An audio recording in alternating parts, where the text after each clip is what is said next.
welcome to the Pedlars Rock and Castlelyons for our annual Cheltenham Preview event. Hope you enjoyed the evening. Plenty of winners here last year, and hopefully you will enjoy the evening ahead. If there's a couple of heads around the village that aren't here that you know of, drop them a text, tell them we're getting underway very shortly indeed. We're going to bring our guests on here, and we'll start out with a jockey who is well known in the area, back in Ireland over the last 9 or so months. Adrian Heskin, very warm welcome to Adrian Heskin.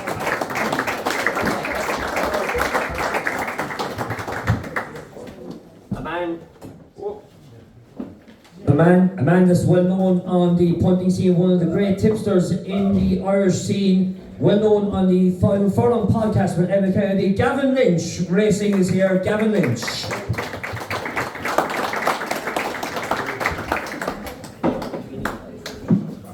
And the great man himself had a Grade 1 winner at Christmas, one of the greatest characters in Irish racing, the great Shark Hanlon.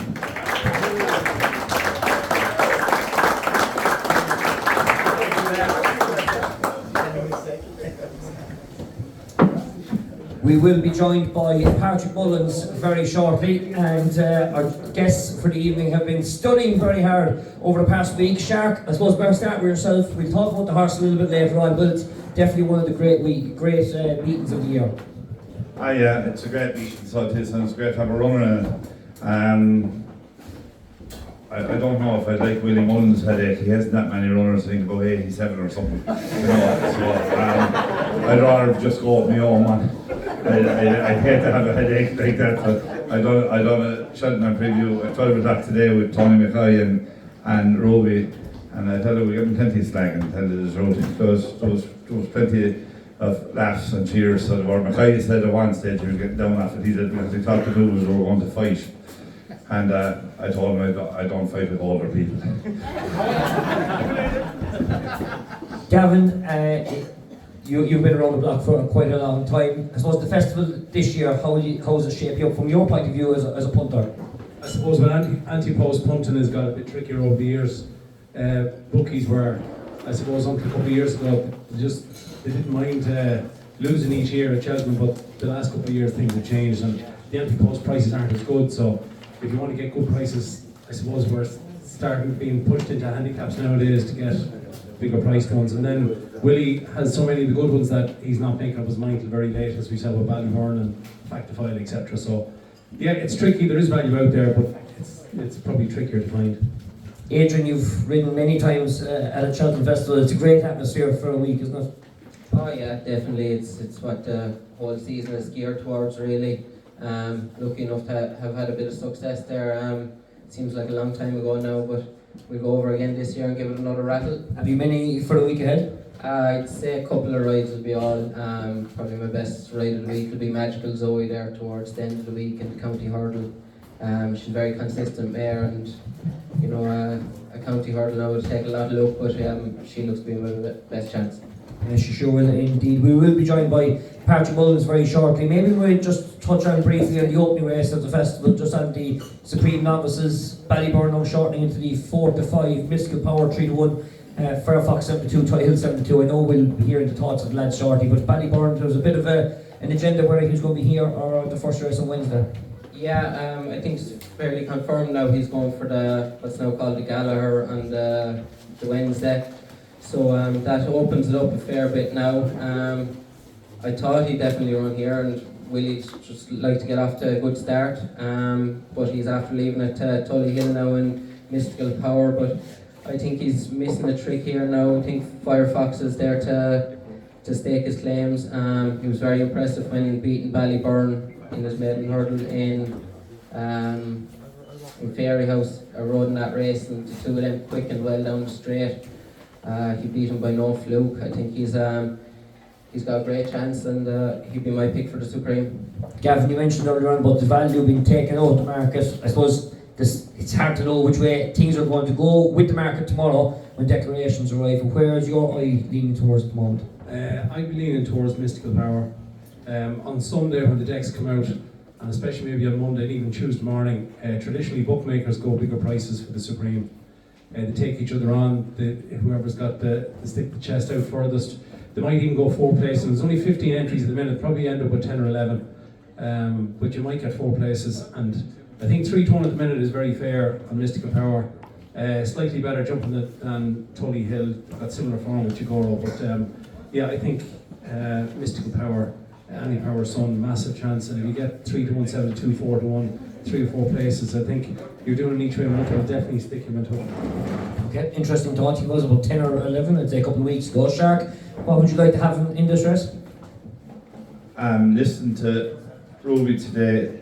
Paul is going to ride Tully Hill, and I know his jumping the last day wasn't great, but this is the reason seemingly that in the last week he's after schooling an awful lot better than what he was doing, and that's the reason that Ballyburn is going the other way.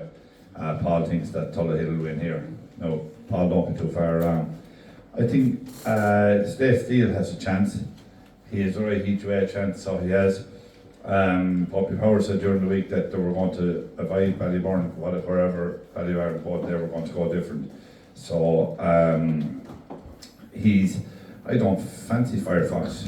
I think that I just think that Tully Hill, if he came back, if he's got his jumping right, he'd take an awful lot of beat. There's a horse down Father, Long Twilly again, Mystical Gift. Absolutely bolted in first time out in Limerick. Was it New Year's Day or one of them days? And if the ground, more than likely, the first day will be on the soft side. If it's worse than worse than soft, this horse will take some whacking, so he will. He's a great. What price is he now? What price is Mr. Yeah, he's the best each way value in the race, so he is. But Paul Townsend, they said today that Paul Townsend is going to ride Tully Hill, so that's enough probably that he fancies him more than. But if I was having a bet here, which I won't, Mystical Gift is the one that I back.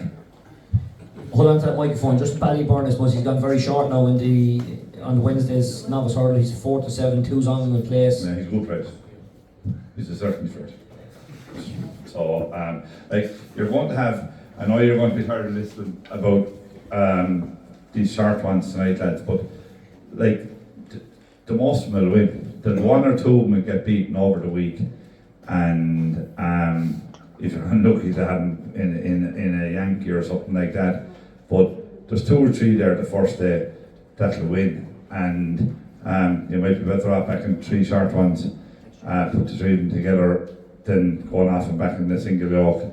Like a lot of these are not going to be a price for the small punter. But if you want to go for something with each way value, to like a Mystical Gift, he's definitely going to be knocking on the door. Like, and in this, Willie could have first, second, and third in some of these races. I'd say that he's the strongest team of horses without a doubt that he ever had. But when you're going over with 86 or 7 horses, like, and they all probably standing 200,000 apiece, they'd want to be fairly good. Not like my poor little cunt, huh?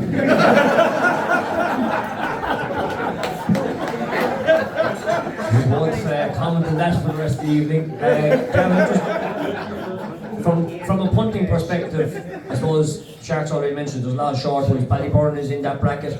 We'll be talking to Patrick Mullins and a couple of others, Galpin Deschamps. Evan Fabiola will be here all night talking about the short ones. Like, from a punting perspective, where does he stand in your book? Which one? Ballyburn. Ballyburn at 4-7, yeah, again, I think he'll go off 2's on or 4-9. The second and third favourite is Atlantique and Pedlars Gold, and Willie trains them. And like, I'd say, I don't know how many staff there is in Willie's, but if there's 50 or 60, there's not one of them would go against Ballyburn, I'd say. No. They all have him well ahead. He has done it at grade 1 level at 2 miles. He beats Cletus Poolaw at Christmas by 25 lengths. And even the horse was third, Barry Collins was very fancy that day. Cletus Poolaw now was a rating in the UK of 139, and he beats it by 25 lengths. To win a Supreme or what say the Gallaghers, you have to be usually about 155. He's already there easily. So if you're doing multiples with a few shorties, I'd definitely be putting in Ballyburn nearly number 1 of all those. Okay. Would you like to take the leg over on Ballyburn, no doubt? Oh jeez, I would, yeah. He looks the real thing. He'd have won whatever race he went for, really. It's a great way of racing. He just bowls along, carries his head real low to the ground. yeah, as the lads have said, he is kind of one of the real bankers for the week.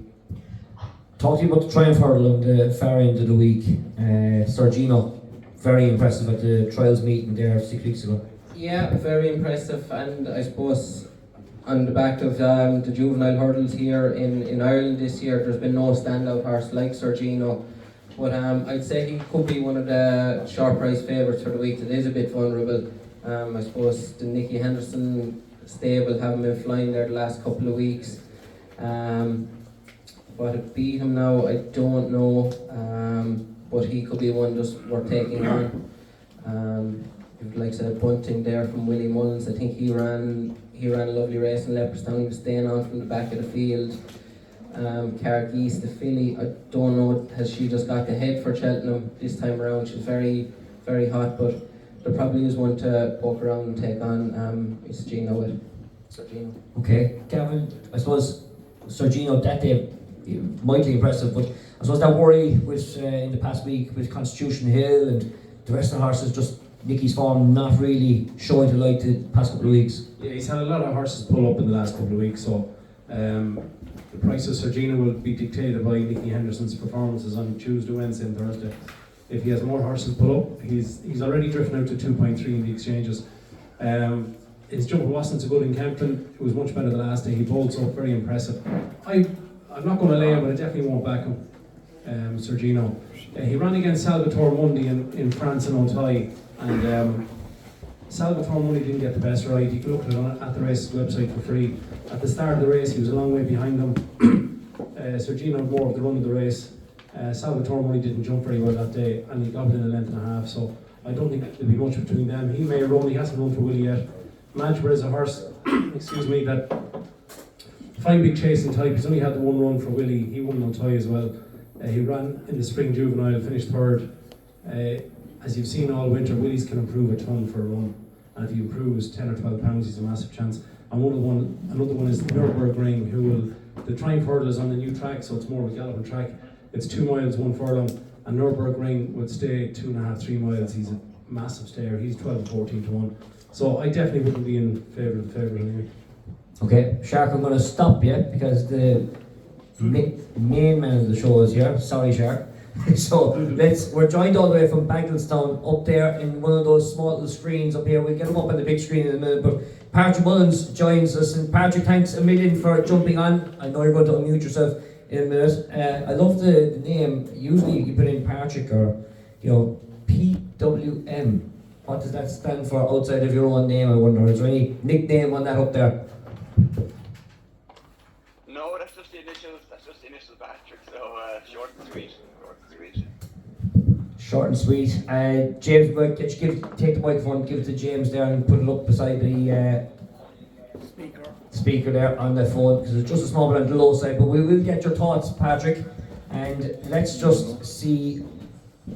Lads are just going to sort out a couple of technical difficulties. It's a busy week, undoubtedly. Talk to us about, I suppose, the first big one of the week, Stateman. Obviously, the news of Constitution Hill, very disappointing for many at home who would have loved to watch the race. But from your own point of view, looking forward to getting him on the track on Tuesday. Yeah, look, it's a big thing that Constitution Hill is there. I forget what he said, sports superstar, everyone wants him there. But it's our, it's our game, and Stateman is a bit like where he postman just turns up, does the job, and goes home. He's really underrated because he's so understated. This horse, he's a top champion hurdler, and he deserves to have a champion hurdler under his name, so hopefully he can get it this year. It looks a good opportunity, it's a great opportunity, to be honest, yeah. Talk to you about Galloping the Champ on Friday. Obviously in very good form going to the race.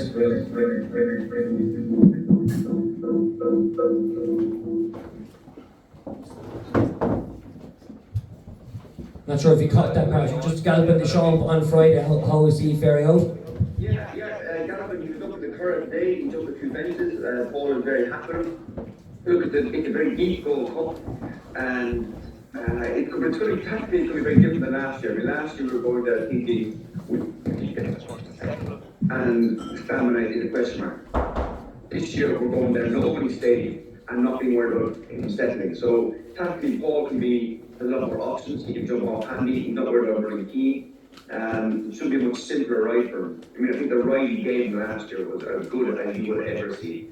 It was just a top class all the steel ride. Look, Patrick Mullins beat him twice. But he pushed it up both times, and Patrick Mullins been beaten twice at Cheltenham in handicap. So I wonder, does he really go on track or he maybe not travel? So look, again, if you're not like turn up in the form he did in the last 2 runs, it's very hard to beat. But I do think the Sharks, or I think Hewick, I think he bought there for 8,000, I can't remember. But I think if you're to update that, I thought he was going to get back race in the race last year when it wasn't really the plan, where this year it has been the plan. I think Hewick is going on the radar. I think he has a huge each way chance. Only you just saying that because the man is here himself looking on at you from a distance. I can see him, sorry. I want me to miss him. Well, if he wins, you won't be able to miss him on Friday. Talk to me about the novice hurdlers. Talk to us. So we're after having a discussion here about the Supreme and the 2.5 mile novice at the Gallaghers on Wednesday. Ballyburn, it's very much looks confirmed for Wednesday. Is that the case? Yeah, look, Tullyhill, the Sharks sources are correct. Tullyhill is in school much better. I schooled myself there during the week, and look, he doesn't have huge scope, but he's getting much better at getting in tight and being quick at it. So, I think Willie was keen not to have Tullyhill and Ballyburn taking each other on. So it's due to let Ballyburn go for 2.5 miles. He stays probably a bit better than Tullyhill, and that's the way we split them. I would imagine Tullyhill is going to be the number 1 in the Supreme, Ballyburn's number 1 in the Gallagher that is now. But again, I would agree with the Shark. I think Mr. Gift is a big each way price. I got to jump him the other day as well. He's like a gazelle. He's just so natural. He loves it. A very fast horse. And the race, the maiden hurdle he won in Limerick was the same one state and won now. That's just a coincidence. But, he won 18 lengths. He's very unexposed. And there is a little question mark about Tullyhill and his jumping. He's doing very well. I think he's improved, but there is that little question mark. So I do think Mr. Gift could be the value in that race. And then going back to Ballyburn, look, I think 2.5 is really, really going to be his gig. I know he carries his head low and he can be a bit keen, but his pedigree is stamina, and I think the 2.5 will really suit him. I'd be hoping I could get on Predator Gold perhaps in that race, and I think he'll run very well. He was just a little bit too slow over 2 miles at Christmas. He was a little bit too keen over 2.6 at the RF, so I think he's a bit like Goldilocks. I think this will be just right for him. Talk to us about the novice chasers, starting with the Arkle. A bit of a funny season for the novice chasers. Gaelic Warrior, LA Tom, Facile Vega. What's the plans from your own point of view? Yeah, look, it's been a funny season, is right. Facile Vega hasn't jumped fast enough to be a 2 miler, and that would be my view on him. For me, he has to go open trip. He's shown that the more races he's got, he hasn't got quicker jumping. So I'd be surprised if he doesn't go up the turners. I worked with him in the Curragh recently, and certainly he works like that, but he always does that. But I just think stepping up and trip, Killeen with a 2.5, 3 miler, I think that'll bring out his true potential. And that turn isn't maybe the strongest race, so I think he can silence it out. If he runs anywhere near like he did in the spring last year, it would be very hard to beat. Gaelic Warrior, I'd imagine will come back. I don't think we'll have Bastille and Gaelic take one of each other on, so I'd imagine that brings him back to the Arkle. Look, he's been beaten twice in Cheltenham going left-handed. He does jump a little bit to his right, but maybe just jumping fences rather than jumping hurdles. Maybe that'll get him over the line in front again. It's a competitive race without maybe being a vintage race. So it'd be very hard. He's not going to be at his best going left-handed, but maybe not his best, might still be good enough to win. But obviously, Ilete Thomas has earned his right to be at the top of the market as well. I wouldn't mind if he got beat last year at Supreme. I think Danny will hold his own hands up. He missed the fourth last, and 1 or 2 things went wrong after that. And obviously, the trial 2 years ago, he was far too keen. So I'd imagine I don't have any issue with the track there. I'm pretty sure there's nothing for Danny to put my inside on. So Tom should get a clear run, and he should be bang there. There's a question. Take this sound down, take it. There's a question here from the floor, Shark, if you want to shout it out. Where's he gone? Just shout it out, he's listening. Are you back talking to Danny, yeah? Are you back talking to Danny, he said? I only talk to every couple of days, Talk to me about the Brown Advisory, Fact to File. I know he's a horse that you got beaten on the champion bumper last year, but he's shown real class in that race at Leopardstown, despite it being only a 2-runner race, but supreme jumping in the day. Yeah, I don't know if you've seen, but they have the split screen between the 25-runner handicap chase over the course of distance and the 2-runner novice chase. And the 2-runner novice chase, I think they were a furlong clear halfway. I mean, they went a right gallop that day. Look, he got beat last year in Champion Bumper by a flat-bred horse. I think this horse is flawless. He jumped sufficiently, he settled, he stayed, he had a turn of speed, he handled the track. For me, he's our banker of the week. He's an airplane. He's an aeroplane, he's saying here, the Shark. He obviously knows a lot of things down there in County Carlow. What about the champion chase, El Fabiolo? Another real hot shot here once again next week. Look, if El Fabiolo turns up and bar something happens that it jumps somewhere like a Moscow Flyer incident, I think he's better than jump on, and he should be very hard to beat. I mean, look, he looks the class apart. Let's move on to the Ryanair chase. Banbridge, is he going in here? Banbridge, I think, could be a doubtful runner if they get all the rain. I think they put him out last year, so he could be a doubtful runner. And if he is, that opens the race completely. We have Capadano in there, and he showed his life for track the last day. And I don't think coming back to trip would be that much of a disadvantage term, but he has the Grand National obviously as a name. I think that's probably his main name, and I would definitely watch out for the Grand National because he was really took to the course last year, really took the preparation. So I'll be watching him in age anyway. What about the big one for the week? Gallup and Deschamps back to square one as last year? Yeah, look, like I said, Gallup, he's in super form at home. I thought his performance at Christmas was the best chasing performance I've seen in my lifetime, which mightn't be as long as some, but I just thought it was gobsmacking. And if he can come anywhere near that, but as we all know, going back to a Cheltenham Gold Cup, there's so many different things can go wrong. It's never as simple as it looks. So, but we couldn't be happier where we have him right now. During the week there, I saw Meeting of the Waters being purchased by the green and gold colours. There's a tout going around saying that he could be the Gold Cup horse of 2025. I wonder was that ex-jockey, he might be friends with the ex-owner as well. No, look, he's a horse, I bought him there last summer, and I actually wanted him for the Kim Yor. Had a lovely setup for Kim Yor, a lovely mark, and then Danny blew it in the Paddy Power, won 7 or 8 lengths, but he could have only won a length, would have been fine. So we have to come to the ultimate instead of the Kim Yor, and he works very well. Look, he got a huge penalty, 147.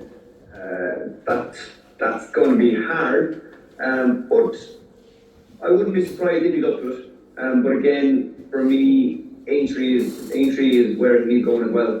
And if he can run well in this race, the ultimate, which is where Cork Rambler and WH ran before they won an Aintree, it'll be all systems go for the Grand National.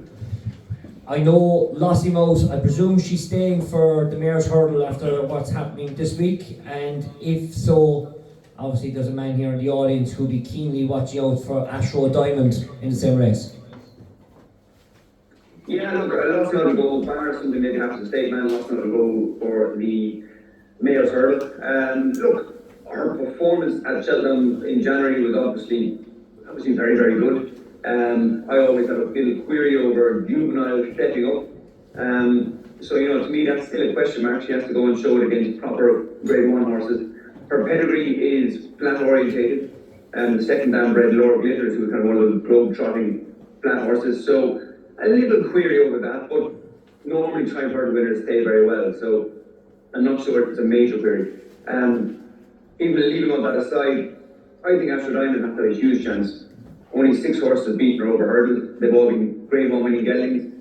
Marine National, Irish Point, Tiopu, Imperial Pass, Passa Vega, Ilete Thomas. There's 6 fair beasts. You fancy all of them in the mare's hurdle. So I just think Ashore Diamond might just be the value in that race. I want to pick your brains about your own rides during the week. Embassy Gardens, National Hunt Chase. Yeah, I'm really looking forward to getting on him. Obviously named after my granny, Maureen, which is very kind of Cheltenham, very, very special. We've got to go and beat my cousin Emmett, which is a recurring theme of mine. Corbett's Cross. To me, he sets the standard. He has the Grade 1 form, and obviously ran well at the track last year until he ran out. But Embassy Gardens has to step up. He doesn't have the Grade 1 form. He ran too keen in the Alabama last year, but that Alabama start, Adrian will tell you, it's around, you start around the bend, down a hill, it's a hectic start. The 4 mile chase will be a little bit, it's a much smaller field, much more relaxed. Getting in the settle is going to be a big thing. In that race, you have to settle, you cannot be keen. I remember I carefully selected 1 year and our race was gone after the first mile. I do think he's a much superior chaser than he was a hurdler, but I think Corbett's Cross has the edge. He has the class edge for me, so hopefully one of them can win it, but I think I might have the edge in that race. What about the champion bumper? What's the one for Patrick Mullins? I know you were twiddling down to about, was it 4 or 5 at the start of last week. Have you any better idea where you could be going next Wednesday? Look, for me, I'm probably going to narrow it down to Cantago or Jasmine DeVoe. You want to know, was well beaten at DRS. Now I know the winner doesn't run, but the Yellow Clay, he probably should have been second. I do think the other will run very well. I think he'll be banged there, but to me, that performance said I'm not a superstar. Argento Boy is a dark horse. He doesn't work very well at home. Neither does his brother Briar Hill. He won Cheltenham Bumper 20-1. So if you are looking for one at a big price, he's certainly one to have on your radar. With 2 fillies going, Flora Brazil, who I imagine Joey Town will ride. She's been very impressive twice. And Dublin Marvel will go as well. She's done a lovely bit of work on the curve this morning. She's going to be a dark horse too. I'm not sure which way I'm going to go yet. I'll see how they travel over.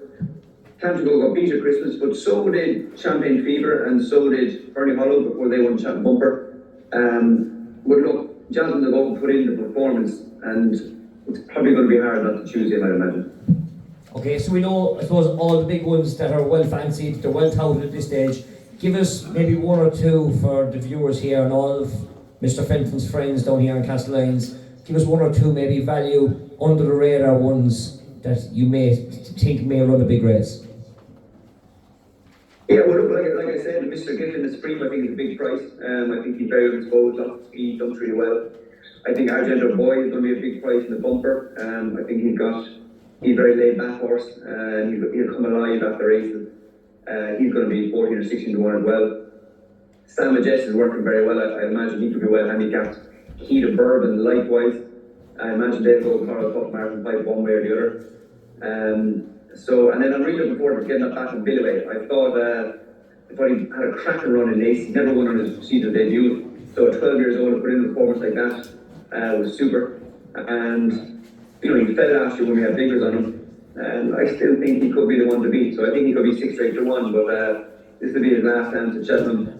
And if he could win, that would be the win that would give me the most pleasure. He's not a simple ride, but we've had our ups and downs together, and it just wouldn't be surprised if he got back on top one more time. Your best chance of the week yourself? Well, look, on prices, Embassy Garden is going to be the shortest price. I think he's going to be the shortest price, but I'm really excited that you're riding at Ashore Diamond. I just think there's no pressure. There's an odds-on favourite grand, and I just think we could come and cause an upset. Well, the pressure of Castlelyons and Fermoy and all surrounds will definitely be on you coming over the final hurdle. Patrick Mullins, thanks a million for joining us live from Cheltenham, and best of luck for the week next week. Big one of us for Patrick Mullins.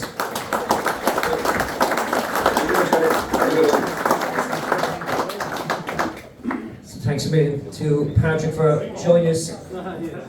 Shark, you can go home. He was shorten the journey. He told us all the stories from Bagnall South.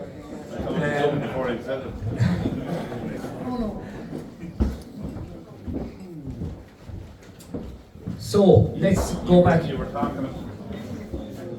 Have to switch it off. No, on the right.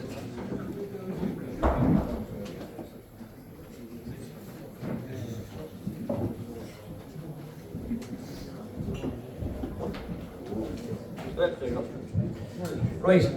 You were talking. One. One. Yeah. One. Two. 1, 2, 3. Working. We're flying, lads. We're fucking flying. You were talking earlier before Patrick came on about Sergino. He's laid down certainty as long as Nicky's horses are half right. We're just looking. The last 13 runners Nicky had, 9 of them pulled up, which is not good going into Cheltenham week. But there's one thing about Nicky, he always had the horses right for this week, and that wouldn't, I think that he probably ran a lot of ordinary horses in the last fortnight, but imagine 13 runners and 9 pull up, that's not great. But if this horse is half right, he'll be at these, because what we have in it is a bundle of middling yokes. Might drop Barack Obama style.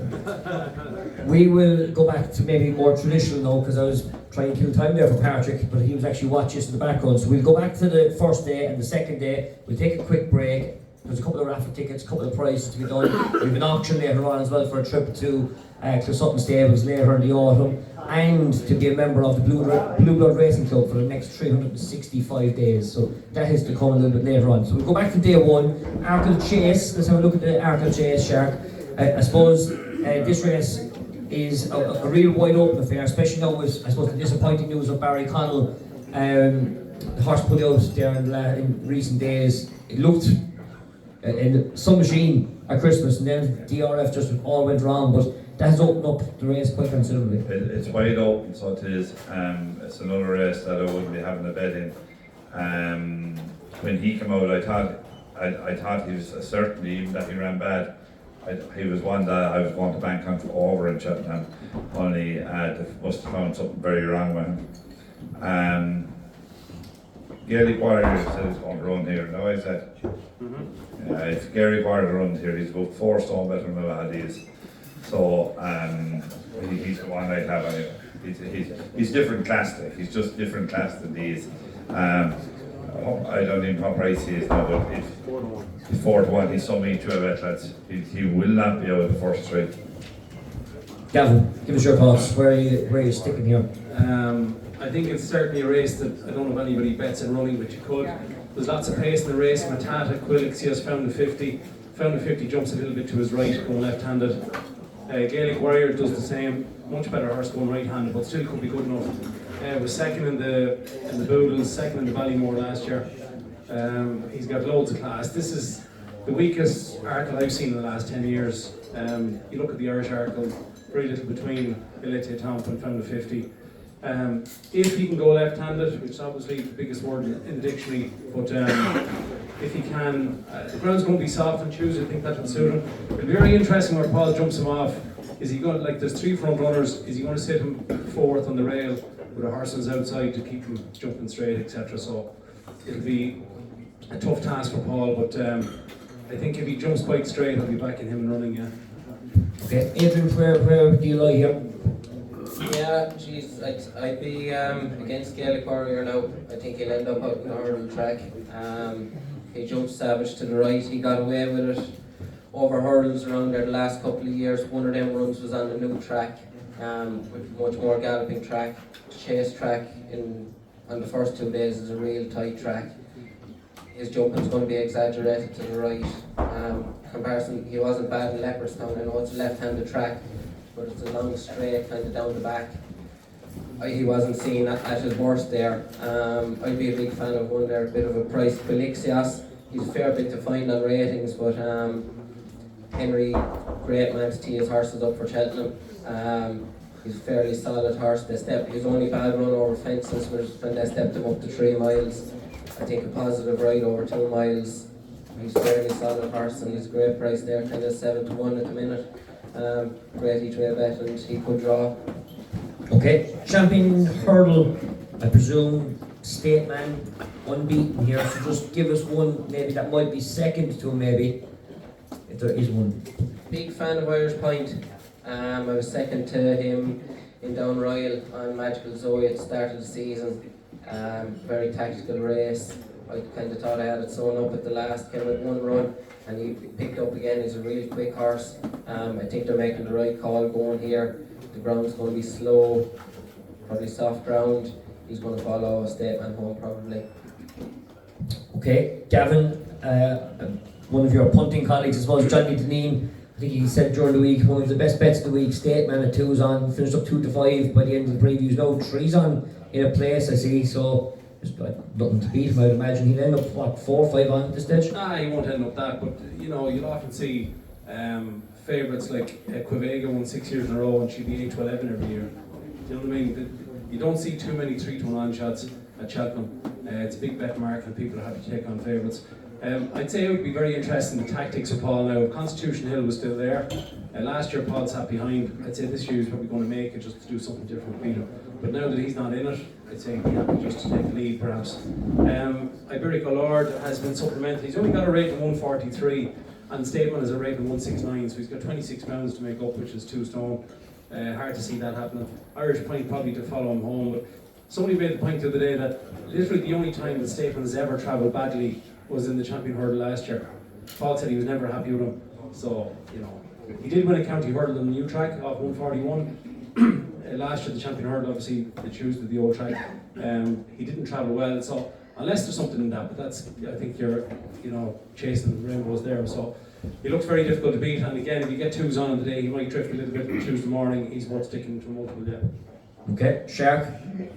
Yeah, he didn't travel well last year, he said, and he's still only beaten a couple of lengths by the champ.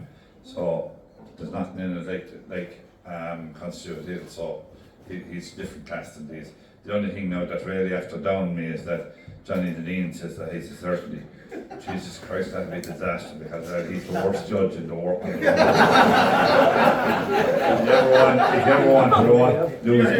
ever want to lose money over the weekend, that's watch Johnny Deneen show and do the very fucking opposite by the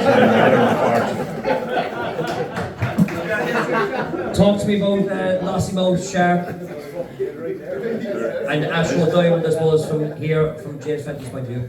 Yeah, Lossy Mount and Stateman looks the double because I don't think that's the 2 of them are certainties. I think the 2 of them are certainties, and you can't buy it back any really single. A double. That's the only thing that's gone around the back of my fucking mind because I heard he's desperate. Ashore Diamond, I'll be second. Might as well give us the TriCast, go on. Marina's Rock ran well around here, so run twice well around here. That just, I don't think he'll beat Ashore Diamond, but I think the 3 of them will finish first, second, third. Okay, Gavin's renting to oppose here against Lossy Mouth. Look, if you stick 10 each way on Ashore Diamond at 7 to 2, for your 20 quid you're getting back 17, so if you want to do that. The only danger to Lossy Mouth, I think, is the trip. She's very, very fast. She was brilliant the last day. Last year in the Triumph when she won it, the race fell apart. She ended up in front coming down the hill. She was very keen, whereas the last day, fast run race, sat her behind, Paul pulled her out and pressed the button. Now, the only thing in the last 10 years, if you watch all the Triumph hurdle winners, they've done very, very little afterwards. So 5-year-olds, that's a bit of a worry. The trip's a bit of a worry. She does look a superstar. Certainly again in Close Sutton, the vast majority would say that she's better than Ashore Diamond, but wish James all the best next week, and I don't know what price she'd be. She might end up maybe 7 to 2, 4 to 1 each way, and perhaps if she's 6 or 7 to 4, 5 to 4 without. As regards an outsider to be third, maybe Tell Me Something Girl was very unlucky in this race a couple of years ago, travelling really well coming down the hill. She obviously won the Mares Novice. She went chasing, which was a disaster. She couldn't jump a fence whatsoever. She jumped like a piano, and I never saw a piano jump. But she's had 2 runs over hurdles. First day wasn't so good. Second day, she finished right behind Zarika Brave, who's in the champion. So she looked back at herself. Maybe she might be good. So a lot of things wrapped up there between the 2 of them. It was renting on the outside that could be picking up the each-way money for the each-way player? No, I think Shark was fairly right with his 1-2, and I think the 3 was Tell Me Something Girl. I think she's a great price at 20 to 1. She's no chance of beating Lassie Mout or Ashore Diamond, but I think she's the best of the rest.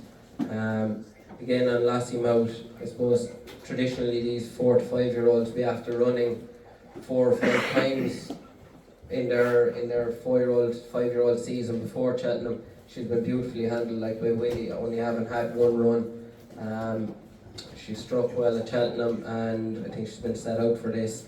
He's master trainer, and he's after nailing this one, I'd say.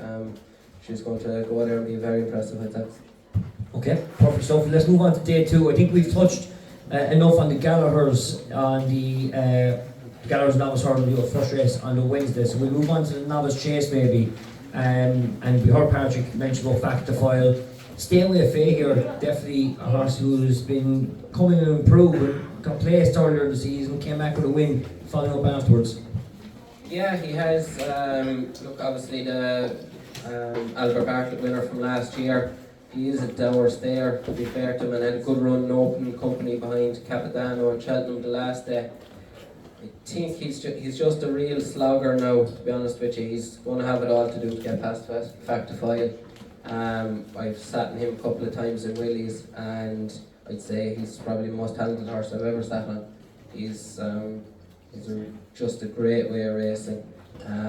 His Leopardstown run the last day, I know it was a match race, but as Patrick said there on his Zoom call, the gallop they were seriously clocking on down the back in Leopardstown, and there's no flaw to Fact to File.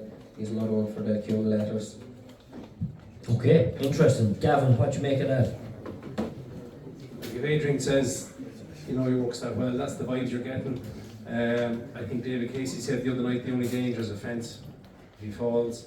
I'd say Willie would have preferred to run him in the turners because he shows unbelievable toe. Like the last day, I don't think that was the real Gaelic Warrior, I think he was sick, but like the toe that Fact to File showed down the back straight and Leopardstown was amazing. I'd say he'd win the turners and he could probably even win the Arca possibly. He's plenty about. Monty Star's 9-2 seems quite short. The horse that will make the run in Broadway Boy is a 10 to 1 shot. Stay Away Faye looks as slow as me. I think that the new track suit on the Bartlett is a real massive test of stamina for a novice on the new course. The old course here, you have to have some speed, and okay, he ran well in open company, but I don't think he's enough gear, so I definitely be Fact to File. Just the only small issue might be the trip, but he looks a class apart. Shark, can you reintroduce that February form? I don't think there's any danger to him. Stay Away Faye. Like, if the ground was soft, Stay Away Faye probably put it up to him, but I'd say with the forecast we're getting for the next week, it's looking much better. I was talking to Fergal O'Brien to see him around just to see what's over there like, and he said that I thought he was calling me first. He said, I'm serious. He said, there could be water near Wednesday. He said the whole place over there is after drying up in the last 2 days. And the longer days, when you have a long day and a good drying day, and he said today was a breezy day all day. So he said the ground would be good, and Stay Away Faye, the only way that he beat us on Saturday, he had no chance of beating him on the grounds anyway. Well, he looks a really good horse, so he does all he has to do is settle and jump, and he wins the minute. Okay, so move on to El Fabiolo, Champion Chase, John Bond, Edward Stone, Captain Gillis. Yeah, sure, the favourite looks a good thing again. So Give us the mic. Edward Stone is going to go out, probably go a million mile an hour. The horse that I don't fancy is John Bond. I'd say he'll pull up before the turn into the straight, and he's second favourite. I'd say Captain Guinness will be either second or third. The favourite looks a good thing. I just think John Bond, he made an awful mistake the last day, and I thought James Bond was a disgrace on him. He should have pulled him up at the time. If he had to pull him up, he'd probably come here with a good chance, but after the bad mistake the last day, and they're going to go hard, and I'd say he's jumping and he'll catch him out. But I think the favourite will win again. He's money on. He's want to go double up with a few others. Edward Stone, I'd say, will be second, and Captain Guinness third. Okay, Gavin, there's betting without market here. I know betting 6-4 on John Bon, but 9-4, 5-2 Edwardstone. Is there any value in a couple of those from your point of view? There's value if you can lay John Bon without, if they're betting on Betfair on Wednesday. I'd be laying him at evens without, would you? Like, well, first of all, he's not good enough as we saw last year in the Arc to beat the favourite. You thought maybe after the first 2 runs this year his jumping's much better than Fabiola's, he put him under pressure. The last day, fair enough, a different jockey, but yeah, as the Shark said, his jumping fell to bits. The dreadful mistake he made at the top of the hill was his 5th error. And fair enough, Nico might be back on board, that'll make a big difference, but I'd be against him. There'll be a lot of pace in the race. Elixir Donuts, Gentleman to me, Edwardstone will be up there. I think if they go a really fast gallop, that tends to exaggerate the winning distance, and I wouldn't be adverse to having something on Al Fabiola to win by 6 or 8 or 10 lengths. I think he'll win easy. Some of the bookmakers here are actually still paying 3 places with the 8 runners. He's 200 points up there, isn't he? Is there any each-way value for someone to go up tomorrow to the betting shop and from I and say, look, here's a $5 each way and a big price that could go in whatever, it looks like the race could carve up into 5 or 6 runners. Yeah, if they went a crazy gallop and Captain Guinness was ridden like a non-trier, could stay on to be second and third, but it's very hard to see Barrafall and Fabiola get the beat, to be honest. I don't know if you got the leg over on Willie's and El Fabiola. No, I'm only allowed to look at him. Yeah, sure, look, it's short one here again. He looks an absolute certainty. The race is really going to be set up to suit him. Edwardstone, Elixir Donut, they're all going to go a good gallop. I'd agree with the boys, couldn't have John Bon. I think his run last day will really be after knocking his confidence, and I think he's crying out for a step up and trip. Hard to pick what's going to be second to El Fabiola. Like you've Captain Guinness had a defibrillating heart 2 runs ago. That's not really a great prep for Cheltenham, although he was a bit better the last day. Maybe Gentleman to me, he gets better with his racing. He's a massive price, but there's probably not going to be 8 runners in it, so I'm kind of looking what's going to be second, and I couldn't tell you now, to be honest. But even Captain Guinness could, do we mention him now? Could he run into a 3rd place? He could, but I suppose he has enough question marks over him, and he only barely stays 2 miles. And with the stamina test, the gallop that they're going to go, is he going to get into the frame? I don't know, I'd have enough question marks over him. Outside of the favourite here, it's hard to pick one that's going to be competitive. Okay, what about the champion bumper? I know Patrick has whittled it down to 2. I don't know, did you get the chance to pick up a ride for Wednesday? Sure, I don't know. Look, they'll have plenty of runners in it anyway. Jasmine, Luke Patrick's after going through a lot of them there. Probably the only one he hasn't mentioned, and not from their yard, is the Yellow Clay. He's priced up there 9 or 10 to 1. He was 4th in Leopardstown the last day. Behind the real good horse of Emmett Mullins, they got knocked out for the year. I think the Yellow Clay, he didn't get a great run through the race, and he stayed on well into 4th late on. He had 2 real solid runs early on in the year, and there's good word for him coming out of Gordon's. Okay, so something maybe to take out of against Willie's. Gavin, there's a multitude of entries here from Sutton. Sure, where do you start? I mean, I'd sooner give somebody 5 picks in the bumper and I'd have the rest of them. It's very difficult. 6-1 the field at the minute, it could even be bigger on the day. Yeah, there's talk that Jack might end up riding the Yellow Clay instead of Jalan Dudery. As we said, he was unlucky. He probably was the 2nd best horse in the DRF. An impossible race. It's probably for the needy and the greedy. There might be one maybe in a handicap on Wednesday. Do you want to talk about that later? Or? Well, we can do it later on if you want for the call out. Shark, you weren't overly impressed when you came in earlier on with Willie and his 14 or 15 entries in the bumper. Yeah, well, listen, he has to try and win at one, don't he? You know? Yeah, he's only going to run 11 or 12, I think that's all it's going to get in, so he's only going to run that many. But I don't think he'll win the bumper either. I don't think he'll be first or second. I think that Tisha belonged to Paul Nichols. He won a pint up the north one day. I was in it and I never saw anything like it. He was so impressive. He jumped to 3rd last and he gave him a kick in the belly and took off. and he done the circle. He went back around again before he could put him up. I never saw him like it, and I couldn't believe that Willie hadn't bought Nichols to him first and ball. And he went Exeter a day to like just going down the road for a canter. He didn't get a hard bit or anything. And I know he's only a young horse. He's only his third run, but he's great value. He's 7 or 8 to 1, is he? 10 to 1. Yeah, he's great. He's great value. I can't see him out. But the Gigginstown horse belonged to.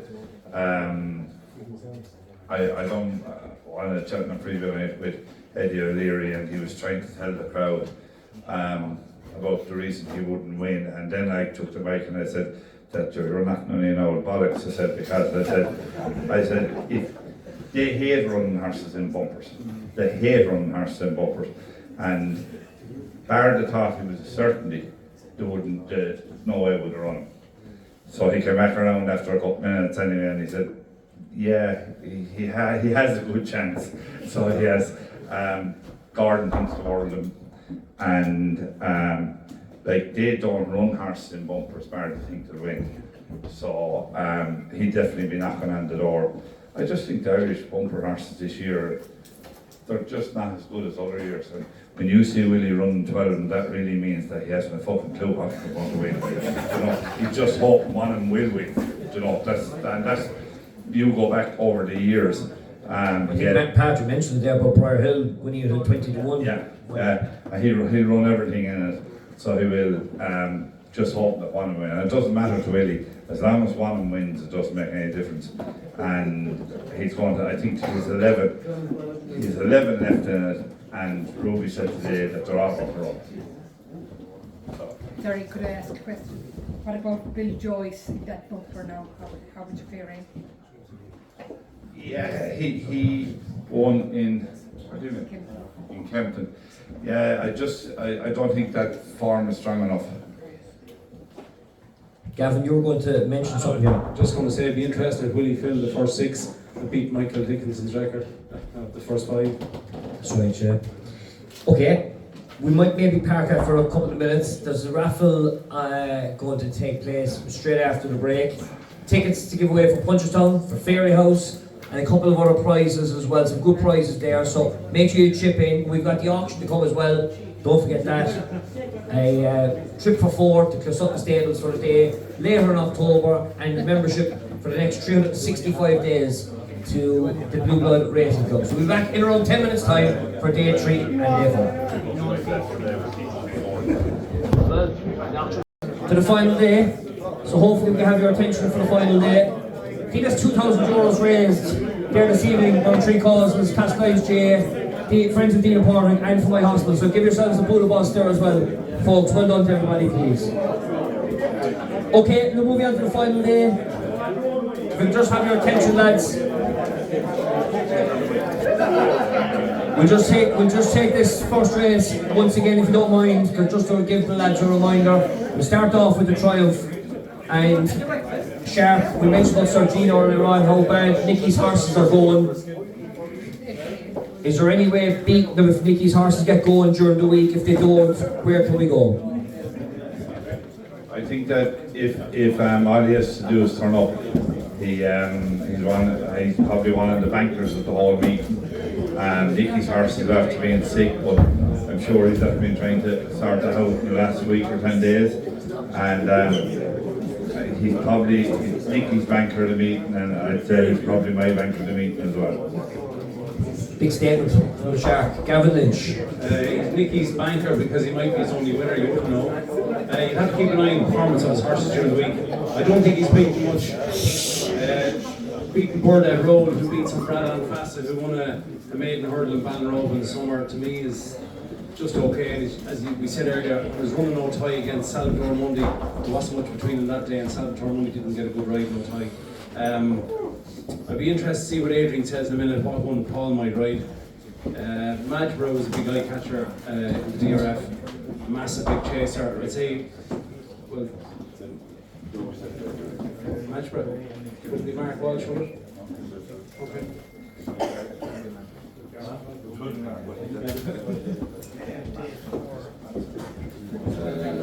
What's your Mark? Anyway, I should say, but Malsbrook could improve an awful lot from one run. A lot of Willie's do. Nürburgring would love the 2 miles, one of the new course. He'd stay forever, Bunting the same. But yeah, I won't be back on Sergino, definitely not. I will say I've had a small each way at 5-1 before you ran into trials that day. Just worried about Nicky's form. That is the real problem. I think 9-13 you mentioned earlier on, but pulled up in the last 13 runs. Adrian, where is the darts going in this one? Yeah, I think he's one you'd have to oppose. He did look very impressive in Kempton, his first win in England, and then again beating Burdett Road, but subsequently Burdett Road has been out for the season, so you wouldn't know, he probably wasn't up to scratch that day. I think you'd have to be very concerned about Nicky Henderson's stable form. Like, he looked very good in his video of him working in Kempton with Constitution Hill walking in behind him, but I don't know. It wouldn't be an ideal prep with all the horses of Henderson's running so poorly at the moment. I think Gavin touched on Nürburgring there for Joseph O'Brien. He's been busy throughout the season. He's after 4 runs. Stays well. He's a good hard horse. Probably what you want here. I think the best horse down the line is going to be Malsbrook. I don't know, has he just enough experience going here? I think Joseph O'Brien's horse is a fair price. Don't know will he win now, but he looks a solid each way there. Okay, some interesting thoughts. Move on to the third race on Friday, the Albert Bartlett. Very much a wide open affair. Often you can get a huge price to win this. It's happened so many times in the last couple of years. Looks like quite a wide open affair here. Yeah, definitely is. Look, we probably mentioned 5 or 6 horses here between us, and we still mightn't get the winner of it. It's often won by a long shot. I know it's fairly original here, but I think you would have to. I think Reading Tommy Wrong is a good price favourite. 6-1 here. I'm seeing he was very good beating Il Atlantique in Naas the last day. No, I don't hugely rate Il Atlantique. I think he'll be well beaten in the Ballymore, but I think this lad, Reading Tommy Wrong, is a dour stayer, real laid back horse. Probably a fair price favourite here, 6-1. He looks a good price about him. Anything of the sneaky ones on the outside, Gavin? Is there anything unobvious here in the card? Just to say, when you're betting on the Friday and you've had a few drinks, try and stay away from this race. Here's the last 10 years for you. The winning SPs: 18-1, 18-1, 14-1, 5-1, 50-1, which was Manel Indo, 33-1, 16-1, 11-1, 14-1, 33-1. So it's an average of 20-something to 1. If you want a bit of value, the horse we just mentioned there, Reading Tommy Wrong, he's 6-1 at the minute. If Willie's having a good week, which I think he will, you should try and back Willie to win as many races as he can. But if Paul picks Reading Tommy Wrong, which I think he will, because he was pushing to get this horse into the Bartlett so he could ride after winning the Lawlers and Ace.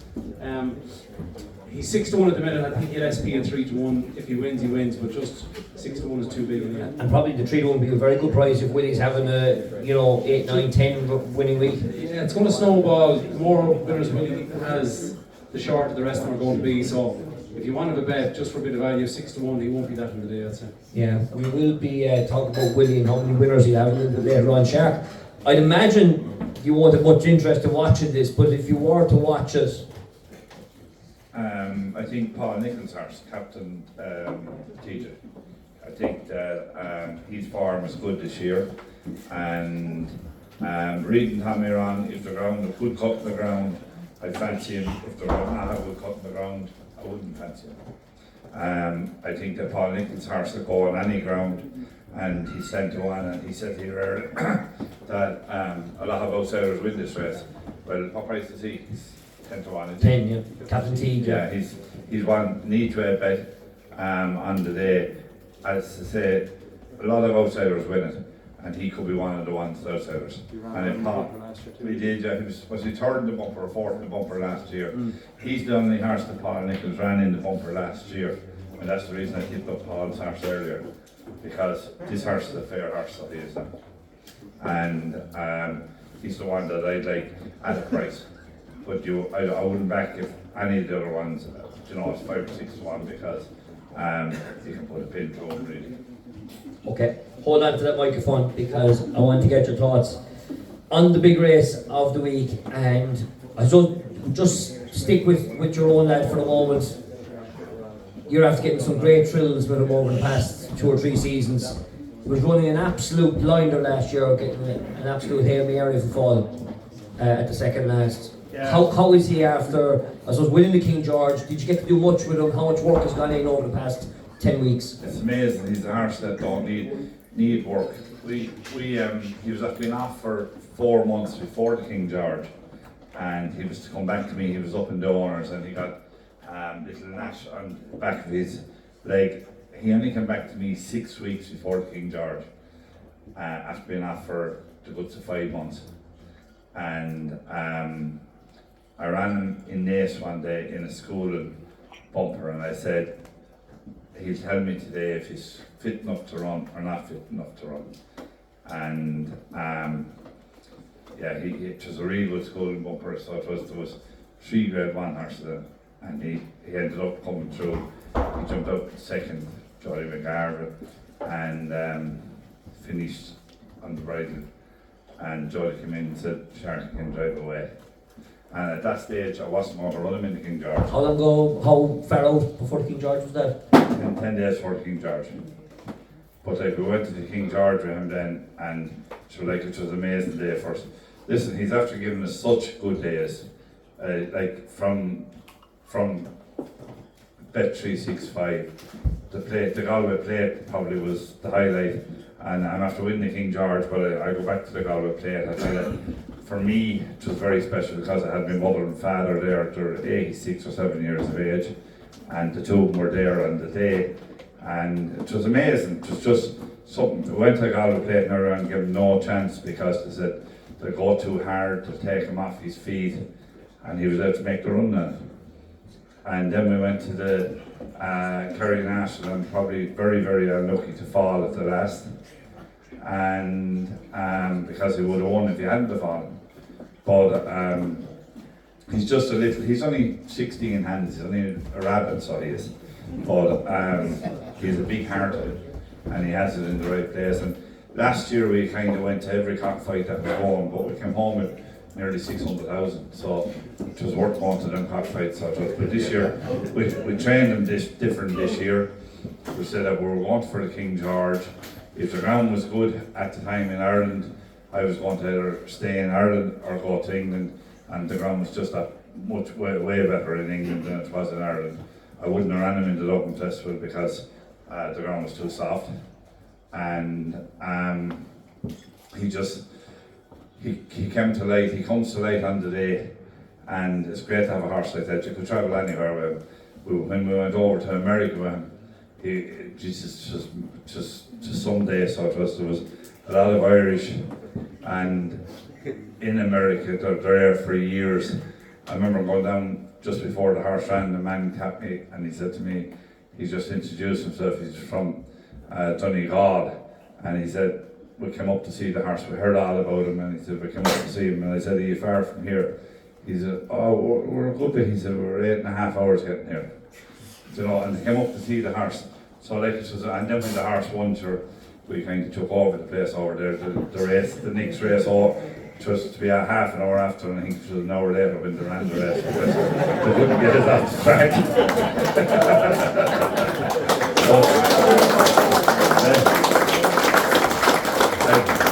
It was amazing then.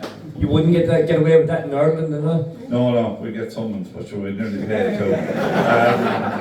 We went for King George then, and it was amazing. Christmas Eve morning to get into a lorry, and to myself, the 2 lads here, and Rachel, to head on for a King George, spend Christmas away. It's not really what you want, but and this year it definitely wasn't what I wanted, because my mother was very sick in hospital and I wasn't going to go, and she made us go. But to go over, and in fairness over there, the way they looked after us was amazing. So it was they had dinner cooked for us on the track that day, just for 6 or 7 of us who were there. and to go win the King George then, and to win it the way he won it, like, in my opinion, there was a lot of jockeys that thought about it the next day and said they all went too hard, every one of them. But the King George, you know yourself, the book are hard, don't they? Oh, they do. The fly in it, and he was outpaced the whole way. And it's amazing, he was outpaced the whole way in the King George, right? He went to the Galway Plate, he nearly made the run in it. He nearly made the run in the Kerry National. He made the run in America. The Bet 365 he made the run, and he couldn't lie up in the King George. So that'll tell you how hard it went. You know, they all caught each other's throats. And just take me back when they were coming back out of the back straight. He's not even in the shot jumping the fourth last, coming into the straight, turning in, 3 to go.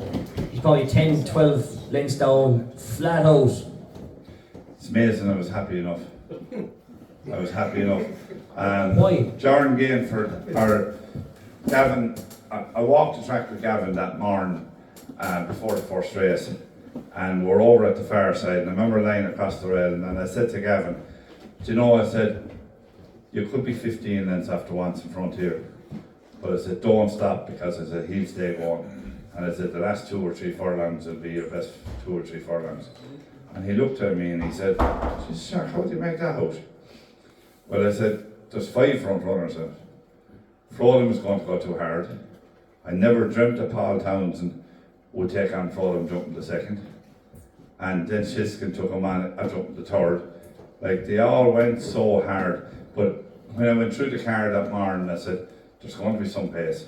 And like any King George, there's always pace. There's always plenty of pace. And I just said to him, I said, stay plugging with this fella, I said, because he will come home. Turned in, going up the back, they quickened at the 5th last.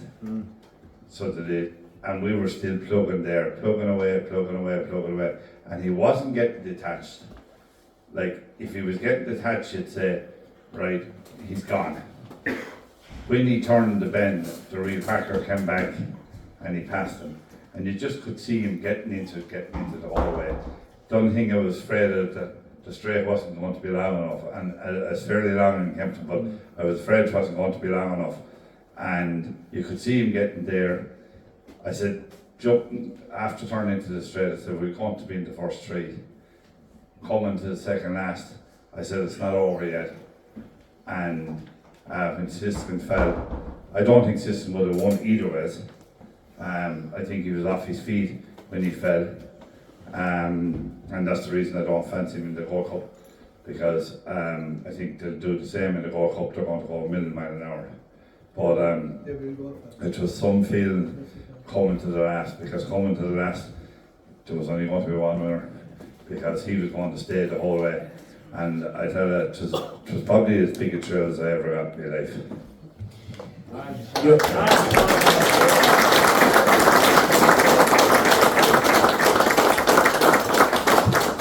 I know it's never an easy decision, but obviously Jordan Gainford is the first lad to get the leg up, and you've confirmed it this past week. How hard was that decision, especially after such a good ride Gavin gave? It's amazing. I always wanted him, right? Because he made the horse for me. He went everywhere with the horse, from the Galway Plate to America. You know, he went everywhere with, and the horse, in fairness to this chap, he got hurt, there was nothing he could do about it, right?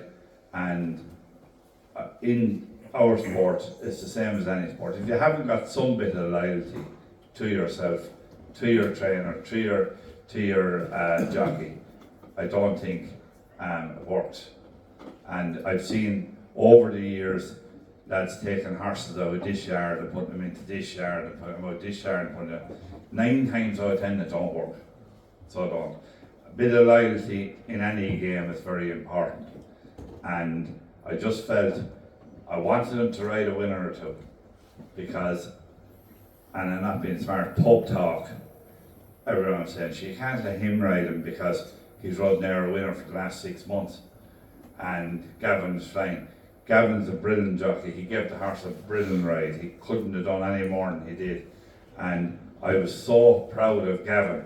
He came out during the week and he thanked me for riding the horse, and he said fair dues to Jordan, and he said that he would love to ride him, but Jordan is back, but the way Gavin put it during the week, you done an interview there, it was brilliant, so it was. Now I really appreciated it from my point of view, from his point of view, he was a pure gentleman. But listen, I'm very, very happy to have Gavin or Jordan back. He knows the horse very well, he travels well for him, and to be unreal to go and win a Gold Cup or even be placed in a Gold Cup. We'll be very happy to be in the first three. I don't want to be delving too much in, but tactics-wise, do you think you will go up in front, or are you going to drop out and just give him a chance to get around and maybe come down the hill, make a move?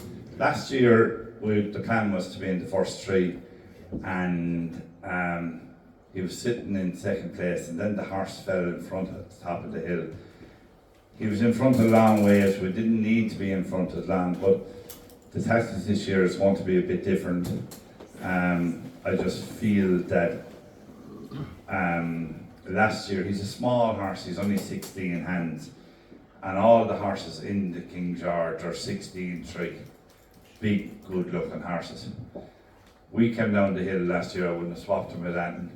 We came around the last bend in on the rail, which he was right. But just this year, I hope that we're in as good a position coming down the hill. And if we are, I'll take a fair one to pass it, because I've no doubt in the world that the horse is a stone better than he was this time last year.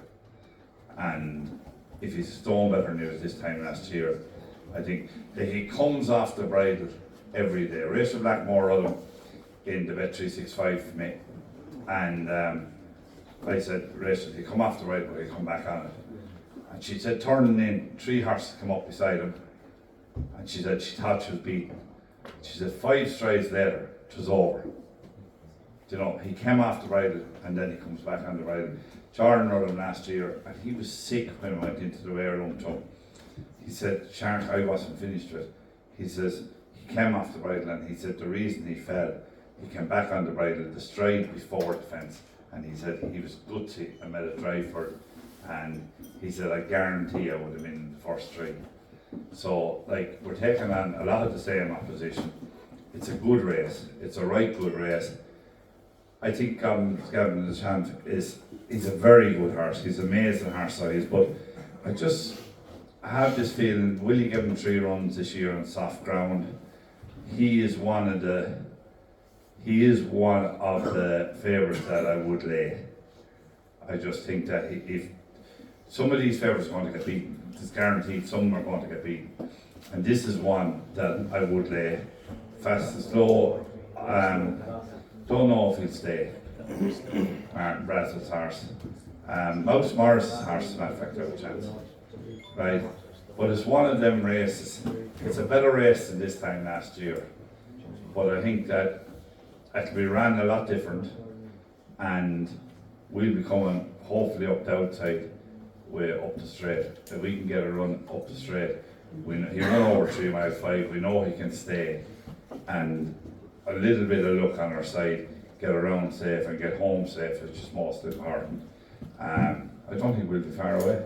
I think that if Willie had this horse, he'd be 8-1, and we're 16-1 now, or 20-1. And I'd say on the day we'll be 8-1. If the ground dries up, I'd say we won't be 8-1. I'd say we will be sharper. Look, sincere best luck to you, because it'll be a great story at the end of the week. Best luck to you all with Hewick on Friday. Gavin, I suppose, look, down to brass tacks, where is this Gold Cup heading towards? Just to say a couple of things, Bashar. The first thing is, he was saying that all the other horses are 16-3 and he's 16 hands. Well, you're very lucky, because he wouldn't have fit into any of the pubs if he was 16-3. The second thing is, did you drive the lorry to Kempton? I did. Like, people don't realise, that's an amazing story. Yeah. This man and his partner and the 2 boys, before he went in the lorry, he drove the lorry to Kempton on Christmas Eve. I drove it home that night. That night? That night after the race. Then things don't happen anymore, you know, so that's an amazing story. It might never happen again. I wish him the best of luck. I didn't know Shark, this is my 3rd night on the preview night with him, and he's a gentleman. So I wish him all the best. It'd be great if he won it. Last year, I was on a few preview panels, and my nap at the meeting every time was Galloping the Champ. I love doing multiples at Cheltenham. I put him into most of them, and this year I haven't backed him.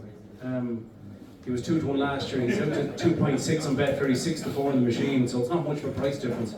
The performance at Christmas was the best we've seen in Leopardstown. Maybe he's the best staying chaser maybe since Cato Star in the last 13-14 years. It's just them massive performances. He's had 3 runs. You know, what Willie did with Albion Photo was he went to Tremor on New Year's Day and trained the horse for the day. I just would be a little bit worried with the 3 runs. It's a better race than last year. He beat Brave Man's Game up the hill, but he's more to beat this time. I think it's a really open race. It's a very good Gold Cup. It's the best race of the season. Fast or Slow has definitely got an each-way squeak. Martin Brazel is a great target trainer. JJ Slevin rode it last year in the Ultima, of course. Corey Grambler, like it was a brilliant Ultima, but I think JJ rode it to get the trip, and I think if he'd gone at the bend he might have won the race, you know, but I think he stays. Shishkin, trained by Nicky, his horses are in and out a little bit. Gentleman's Game, Mouse Morris, if the ground came up soft, which it probably won't, he might have a squeak. I was only seeing the other day, I imagine it's 2011 since Mouse last trained a winner at Cheltenham, which is, it's 13 years ago. You wouldn't think that, would you? No. I think the pace in the race would be the real whacker. I'd say I could see, they mightn't go that quick is an issue, but if they did happen to go quick, Corey Grambler could stay on to be placed, and sure maybe Hewick as well. But I just think it's an open race, and I'd probably watch it without having a bet. You might lay it. I won't lay the favourite. No, I love Galloping the Champ. He's probably my favourite horse. He's an amazing horse. So I feel too guilty to lay him. So I think it's a brilliant race to watch. So I'll be happy to watch it. Okay, Adrian, where would you like to? What kind of ride would you like to pick up here? Yeah, sure. Look, Galloping the Champs, I think he's actually a fair price at 5-4, 6-4. I think he's at that sort of price. I think he's fairly solid. His Leopardstown Christmas performance was the best we've seen in a long, long time. He's taking down the plaster now. Curtain draper. Anyway, back to business. Galloping the Champs, I do think he is a good price. I think he was given a very canny ride by Paul the last day in Leopardstown. I know he's had 3 runs. John Durkin was over too short for him. They changed things up for Leopardstown at Christmas, and we seen him in his true light there. They rode him positively. He really took to it. And again, the last day, Paul went quite a sedate gallop on him, and it turned into a bit of a sprint. They sprinted down to the last himself in Fast or Slow, and Galloping the Champs put it to bed fairly comfortably. As Patrick said earlier on the Zoom call, he'll be a much easier ride this year. They'll be able to ride him away in the first 3 or 4. They'll be uncomplicated. They'll ride him like the best horse in the race. If they do go a bit of a gallop, I'm a huge fan of Corey Grambler. He's 3 from 3 around Cheltenham. Never wins by too far. Obviously, last year's Grand National winner. He blew out the first run of the season this year. He was 3rd then in his last run. He's improving along the way. I'd say their ultimate target is going to be entry again, but he loves staying on passing horses. You can see him kind of getting a Lord Windermere kind of ride, staying on once he starts to pass 1 or 2 horses. A massive price of 20-1. Corey Grambler will be a good each way bet. Interesting Gold Cup on Friday. I suppose the last grade 1 of the meeting was the Pedlars Bar Mayor's Chase. Even money Dino Blue 7-2, Allegories Vasi for the Limerick Lay. It's always a very competitive race every year. Yeah, always is. I suppose you're missing last year's winner from it here now. Brian Hayes rode her last year. Impervious. She's a very good mare, but I think JP has a good one to replace her now again this year in Dino Blue. She's been campaigned over 2 miles, but I think she's been run to a fair level against geldings. I think she'll go around so easily here. She won't even have to come off the bridle. I'd say she's fairly solid there to head of the market. Interesting, this additional race has been put on for the mares.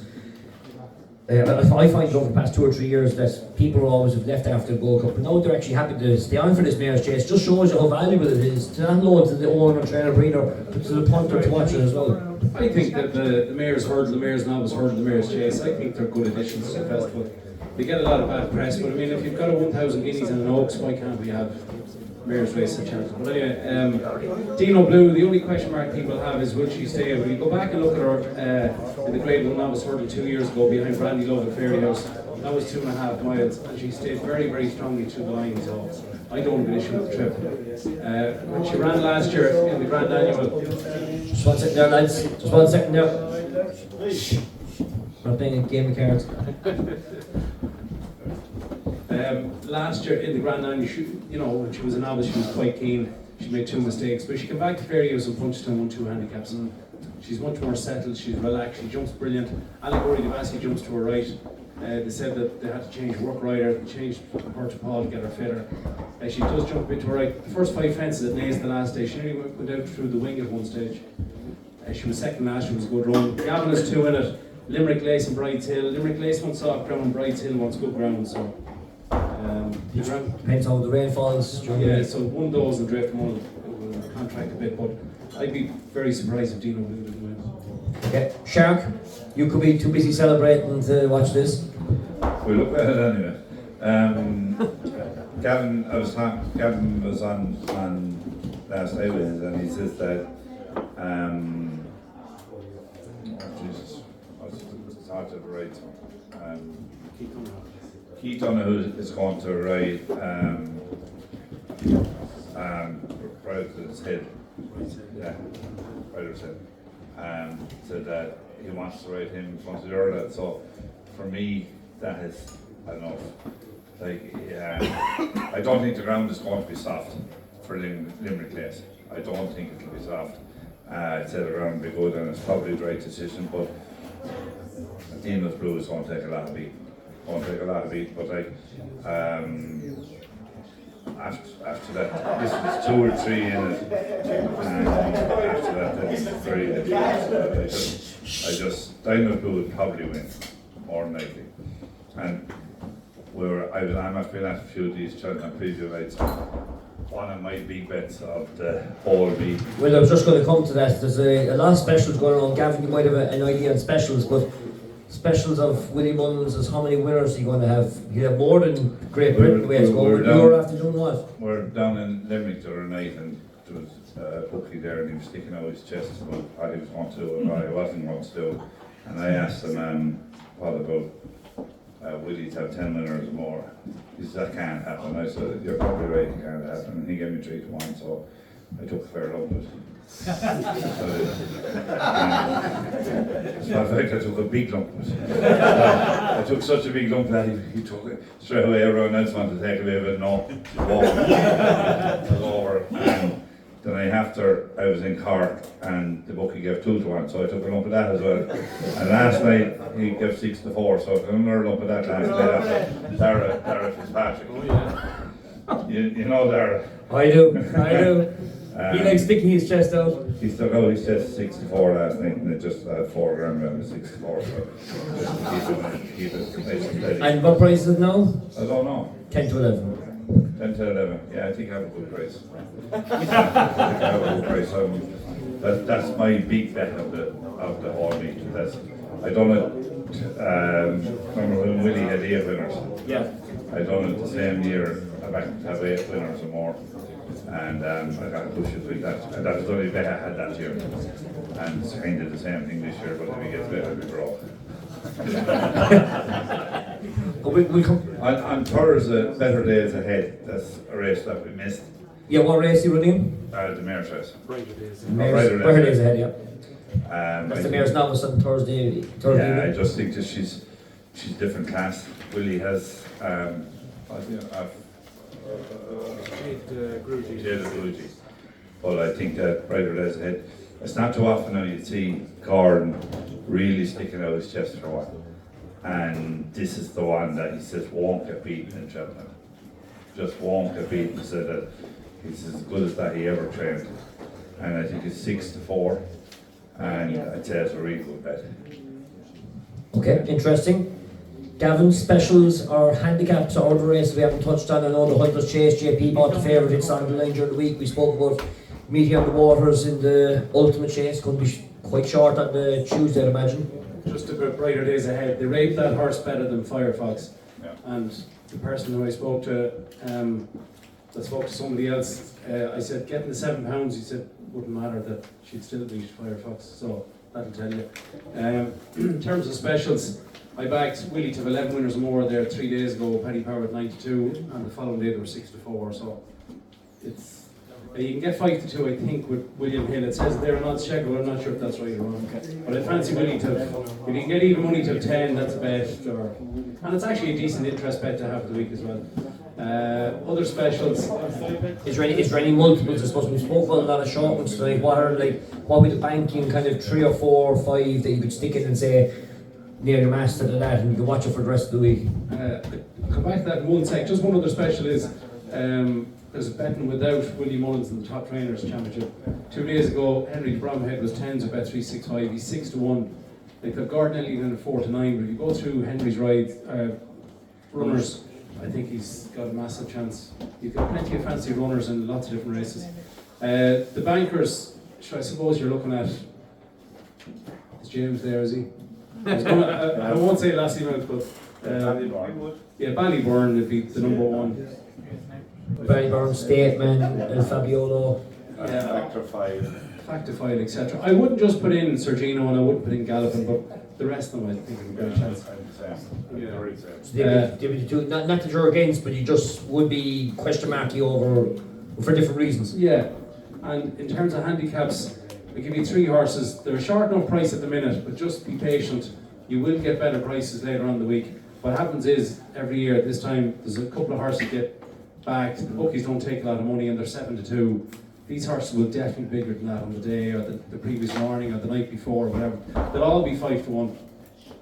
Another way you're thinking in the Kimure, I was fancy maybe Percival Galwar, Good Time Johnny, because another way you're thinking at a rate of 143. The Kimure's an odd 145, so I thought it would get 3, 4, 5 would be out of the handicap bracket. It got £2, it's in off 145. Derek O'Connor's going to ride. At Christmas in Limerick over 2.5 miles. They finished third to Gaelic Warrior going right hand to his class. He was a length and a half behind Ilete Tomp, who since has come out and won the Irish Arkle. He's in a handicap. All his family have stayed. Limerick Lace, Spades at Trumps won the Ulster National with 3.5, etc. So I think staying is no problem. There's a bit of talk it might be Derek's last festival, so he's 3 favourites in the National Chase, the Hunters Chase, and also this one. I think this is a great chance. 2 others are Willie's. Sam and Jess got a rate of 140 in Ireland. Ran twice in France, ran badly, it punched him last year when punted. It won at Limerick at Christmas. It beats Noble Yates easily on. It's only 2.5 miles. Noble Yates is a 3 miler, but Noble Yates is rated 150 odd now. It beat it. The conundrum that the handicapper had was that the third horse was rated 105 and has ran terribly since, right? So the handicapper said afterwards, the English handicapper, the horse was rated, could be rated between 130 and 160. They didn't know what to give it, so they gave it 140. By all accounts, he's much better than that. He's going in the Carl Cup. Mark Walsh going to ride. And the other one is Key to Bourbon in the Market Pipe. Again, what you have to watch out for is when Willie goes fishing for a handicap rate in England in January and February, it very rarely happens. It happened 2 years ago with Gaelic Warrior. He got a rate of 129. He was a certainty beat. He's now rated 150 odd. Brazil beat it. This year he looked for a handicap rating for 2 horses. Batman Girac, but that's in the Boobles, forget that race. And the other one was Key to Bourbon. 2 runs in France, one made in hurdle over 2 miles, 3 in Naas. Beats Westport Cove over 2 miles in Clonmel, who finished 4th to Tony Hill recently, which form is okay. He will never run over 2 miles ever again. He's on a 2 miler. He'll run the Martin Pipe. He's only 7-2 at the minute. So don't worry about that. I think he'll be 5-1 sometime between now and 4 or 5 o'clock on Friday. So I know the way you're thinking. Sam and Jest, Key to Bourbon. I'd be hopeful that a couple of them might win out of the 3. Key to Bourbon, who ride that? There's another thing as well, is that Mikey O'Sullivan's going to ride it. Himself and Danny Gilligan for me would be a standout in the what they call the boys race. It's for jockeys that have ridden, I think, is less than 50 or 60 winners. You have to be less than 26 years old, etc.